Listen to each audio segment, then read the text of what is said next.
The CCP's Mrs. Simpson plan. Let's talk about this directly. The EU has truly uncovered the many Mrs. Simpsons that the CCP has been lurking in the EU for a long time, namely, the Simpson Plan implemented by the Communist Party in Europe. NATO and the EU were completely dumbfounded after they completely cracked down on these major cases. When I, the new federal state of China, started cooperating with them, I said, no matter if you believe it or not, there are the CCP's cameras and monitors in the most tightly controlled halls in Brussels.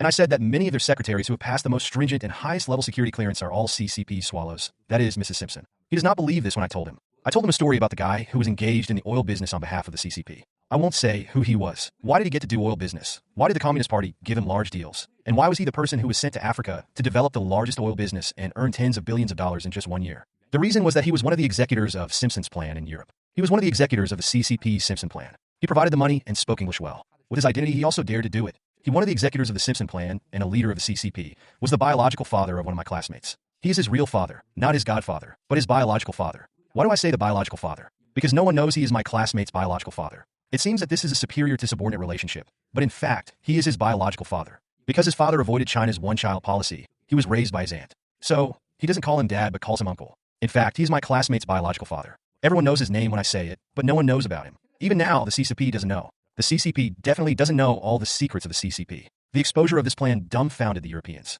I told him this 3 years ago, but he only uncovered it 3 years later. Fellow fighters, do you think it is easy to destroy the CCP? Just like when I was in Washington in October 2017, I said that darkness had arrived, and Americans thought I was crazy. Who believed me? Who believed us? The key is that we don't care about whether people believe it or not. If I cared about people's thoughts, I would be so full of complaints that I wouldn't be able to tell the story anymore. I don't care if he believes it or not. I only care if I reveal it or not. In the past few days, my dear fellow fighters, I have been really tired and very much exhausted on this matter, but at the same time, I have also been very excited. When I heard that they had really destroyed several groups, they asked me, do you think there is still more? I said, basically, there should be no more. Basically, they have uncovered everyone. What does this mean, do you know, my dear fellow fighters? In the future, the EU will have no hesitation or choice but to stand with Americans and with the people of the new federal state of China to work together to take down the CCP. All agents who were uncovered shocked these Europeans. Europe is now covering it up. It is in the process of being revealed. When Europe announces this, it will shock the whole world. This whole plan is called the Simpson Plan. This is why I want to tell you about the Simpson Plan today.